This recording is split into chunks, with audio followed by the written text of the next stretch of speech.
नमस्कार, मैं हूं आपके साथ मयंक मिश्रा। आज 19 तारीख है, 19 तारीख की शाम हो रही है।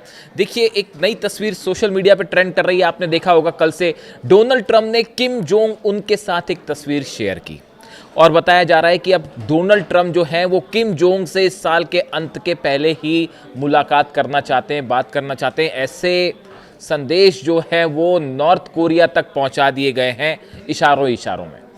अब देखिए, हकीकत जबकि क्या कहती है, दुनिया के तमाम एक्सपर्ट्स ये कहते हैं कि ईरान के साथ अमेरिका की जो जंग हुई और चल रही है, बल्कि इस जंग के बाद डोनाल्ड ट्रंप लाख कोशिश कर ले, लेकिन वो किसी भी सूरत में किम जोंग उन पर ना तो किसी तरह का दबाव बना पाएंगे और ना ही किम जोंग उन से किसी तरह की कोई डिप्लोमेटिक बातचीत अमेरिका की सफल हो सकती है और ना ही किम जोंग उन जो है वो ट्रंप की बातों में आएंगे।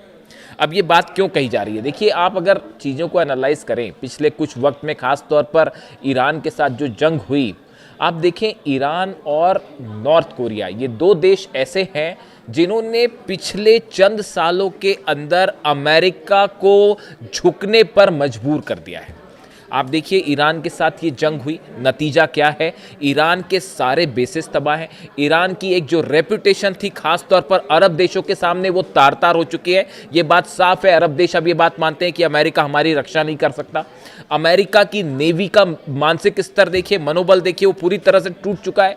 अब्राहम लिंकन वापस जा रहा है, सैनिक जो है वो सुसाइड करने को तैयार है, कोई ईरान के साथ जंग नहीं करना चाहता। ये कितना बड़ा मॉरल झटका है अमेरिका की नेवी के लिए। यानी आप जब जंग की बात करते हैं, पहले अमेरिका ने दबाव बनाने की कोशिश की ईरान के ऊपर, तमाम तरह के दबाव बनाए, सब कुछ हुआ, वो काम नहीं करा। फिर उसके बाद हमले किए गए, उससे भी काम नहीं हो पाया। जितने उद्देश्य थे ईरान में वो सब के सब फेल हो गए। ना रिजीम चेंज हुई, ना न्यूक्लियर डील हुई और ना ही यूरेनियम मिला। यानी डोनाल्ड ट्रंप को एक के बाद एक लगातार ईरान से झटके लग रहे हैं। ये ईरान की तरफ से करारी हार। अब देखिए, लेकिन जब नॉर्थ कोरिया, अब ये तस्वीर आने के बाद से ये जिक्र शुरू है कि अब क्या नॉर्थ कोरिया को लेकर अमेरिका, असल में डोनाल्ड ट्रंप करना क्या चाहते हैं। देखिए, इस तस्वीर को लेकर जो सबसे ज़्यादा चर्चा है वो ये कि ईरान से झटका मिलने के बाद अब डोनाल्ड ट्रंप खुद को एक डील मेकर की तरह इस्टेब्लिश करना चाहते हैं कि मैं डील कर सकता हूं और मैं तमाम मुद्दे हल कर सकता हूं, भले वो ईरान का कुछ ना कर पाए। मिडिल ईस्ट में पूरी तरह से ईरान, अमेरिका की जो इमेज है वो चूर चूर हो चुकी है, घमंड चूर चूर हो चुका है। लेकिन उसके बावजूद शायद ये कोशिश है कि खुद को एक डील मेकर के रूप में पेश करना चाह रहे हैं और यही वजह है कि नॉर्थ कोरिया से बात करके शायद ईरान से फोकस हटाने की कोशिश हो।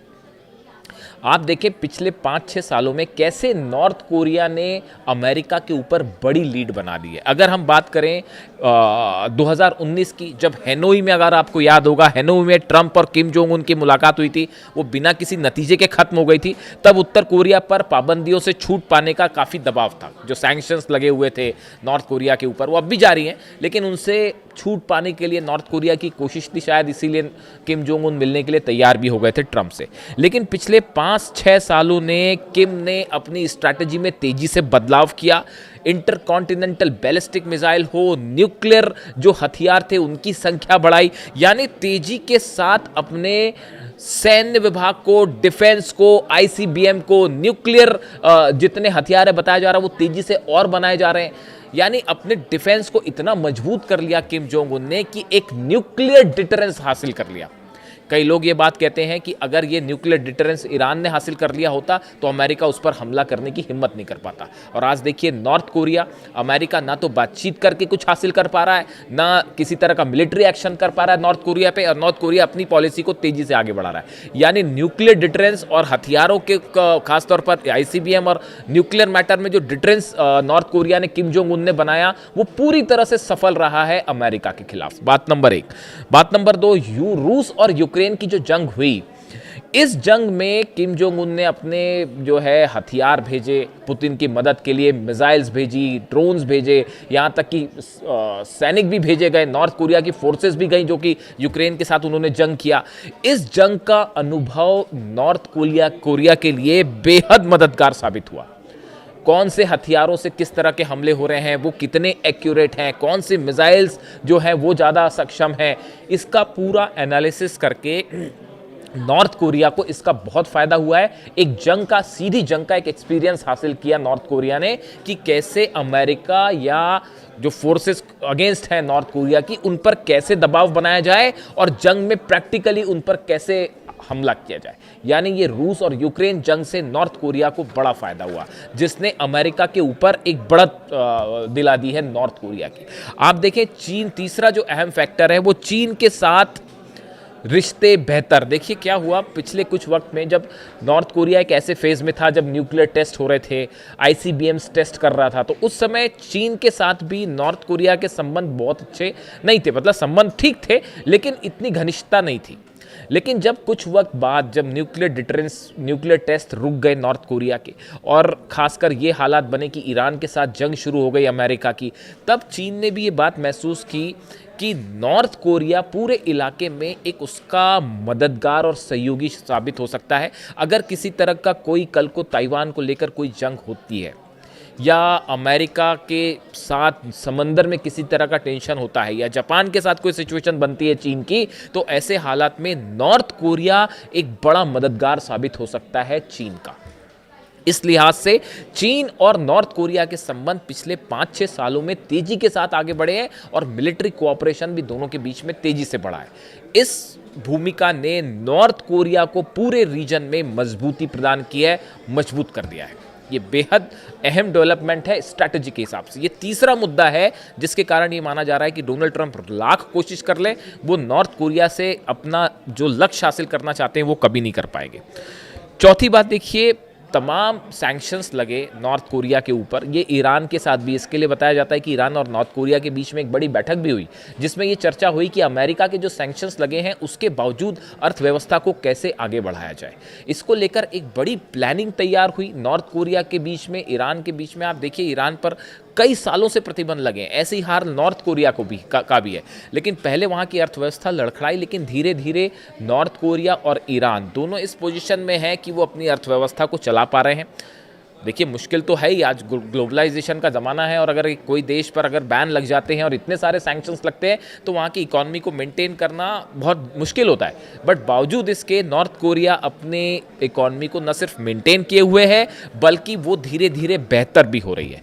यानी तमाम प्रतिबंधों के बावजूद रूस के साथ सहयोग, चीन के साथ सहयोग, ईरान के साथ सहयोग, इस तरह से एक अपना मॉडल तैयार किया है नॉर्थ कोरिया ने, जो कि इकोनॉमी को सेटबैक होने से रोक रहा है, बावजूद इसके कि डोनाल्ड ट्रंप की तरफ से तमाम सैंक्शंस हैं, यूरोप की तरफ से सैंक्शंस।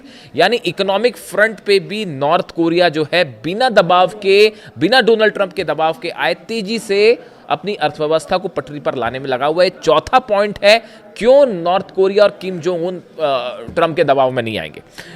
पांचवा मुद्दा और सबसे अहम मुद्दा, अली खामेनी साहब ने हमेशा ये बात कही कि अमेरिका के साथ किसी भी तरह की बातचीत कभी सफल नहीं हो सकती। उनकी वजह ये थी, वो ये बात अच्छे से जानते थे कि डोनाल्ड ट्रंप जब भी बात करेंगे तो वो एक छल कपट होगा, एक धोखा होगा, कहेंगे कुछ और, जब चाहेगा तो उस बात को तोड़ देंगे, या कह कुछ और रहे हैं, कल कुछ कर कुछ और रहे हैं, सुबह अलग बयान, दोपहर को अलग बयान, रात को अलग बयान। वो इस बात को अच्छी तरह से समझते थे और उन्होंने हमेशा ये कहा कि अमेरिका का मकसद दूसरे देशों के जो रिसोर्सेस हैं इस पर कब्जा करना, ऑयल रिजर्व्स हो, चाहे नेचुरल रिसोर्सेस हो या मिनरल्स हो, इन पर कब्जा करके वहाँ पर अपना व्यापार, उसके व्यापार पर कब्जा करना और अपना प्रभाव जमाना, ये कोशिश रहती है अमेरिका की। ऐसा कहना था अली खामेनी साहब का, इसीलिए वो अमेरिका के साथ किसी तरह की बातचीत में विश्वास नहीं रखते थे।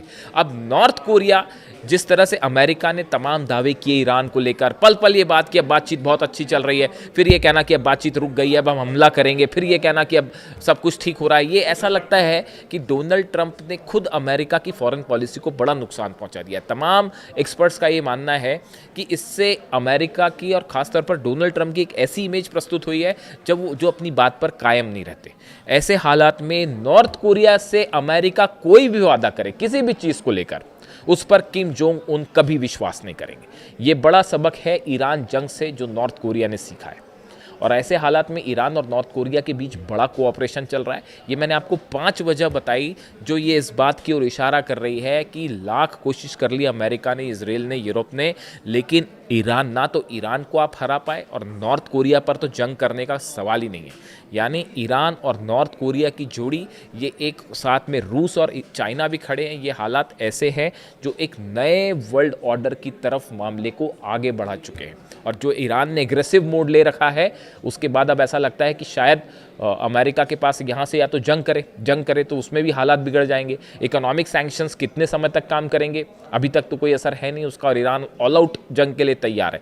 ऐसे हालात में डोनाल्ड ट्रंप की नीतियों के लिए ये बड़ा झटका है और किम जोंग और ईरान, ये दोनों की जोड़ी भारी पड़ रही है ट्रंप पे। वीडियो कैसा लगा कमेंट करके ज़रूर बताइए। आपके सारे कमेंट्स हम पढ़ते हैं, कोशिश करेंगे जवाब भी देने का। Thank you so much.